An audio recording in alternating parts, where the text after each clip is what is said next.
Canada ও মেক্সিকোর উপর মার্কিন শুল্ক আরোপ অব্যাহত রাখার সিদ্ধান্ত জানালেন মার্কিন প্রেসিডেন্ট ডোনাল্ড ট্রাম্প। তিনি বলেন, মঙ্গলবার থেকেই নতুন এই শুল্ক কার্যকর হবে।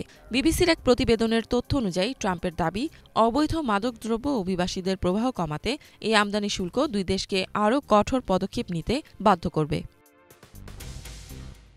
বিশেষজ্ঞরা সতর্ক করেছেন, এর কারণে আমেরিকান ভোক্তাদের কিছু পণ্যের জন্য অতিরিক্ত মূল্য প্রদান করতে হতে পারে। এর আগে ২০২৫ সালের ১ ফেব্রুয়ারি ট্রাম্প কানাডা ও মেক্সিকোর ওপর শুল্ক আরোপ করেছিলেন।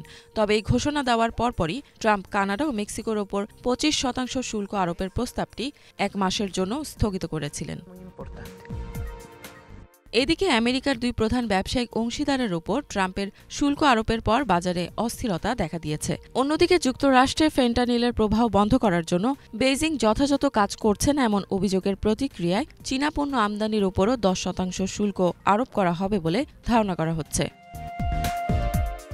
কানাডা, মেক্সিকো ও চীন এই ৩ দেশই জানিয়েছে তারা যুক্তরাষ্ট্রের বিরুদ্ধে পাল্টা প্রতিক্রিয়া জানাবে। এতে বাণিজ্য যুদ্ধ বৃদ্ধির সম্ভাবনা তৈরি হয়েছে। গত ২০ জানুয়ারি ডোনাল্ড ট্রাম্প তার দ্বিতীয় মেয়াদে যুক্তরাষ্ট্রের প্রেসিডেন্ট হিসেবে দায়িত্ব গ্রহণ করেন। দায়িত্ব গ্রহণের পরপরই তিনি কানাডা ও মেক্সিকো থেকে আমদানি হওয়া পণ্যের উপর ২৫% শুল্ক আরোপ করার কথা জানান। নতুন শুল্ক কার্যকর হওয়ার যে সময়সীমা ছিল তার ২৪ ঘণ্টারও কম সময়ের মধ্যে এই সিদ্ধান্ত সামনে আসে। বিনিময়ে কানাডা ও মেক্সিকো এই সময়ের মধ্যে সীমান্ত নিরাপত্তা ও মাদক পাচার কমিয়ে আনতে পদক্ষেপ নিতে রাজি হয়। সমঝোতা অনুযায়ী কানাডা একজন ফেন্টানিল জার নিয়োগ দেবে আর মেক্সিকো সীমান্তে ১০,০০০ সৈন্য পাঠাবে।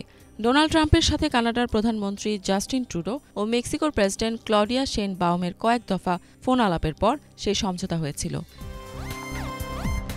এদিকে যুক্তরাষ্ট্রের সবচেয়ে বড় বাণিজ্যিক অংশীদার হল কানাডা ও মেক্সিকো। ফলে যদি ডোনাল্ড ট্রাম্প তার শুল্ক নীতি বজায় রাখেন, তাহলে উভয় দেশই প্রতিশোধমূলক প্রতিক্রিয়া জানানোর ইঙ্গিত দিয়েছে।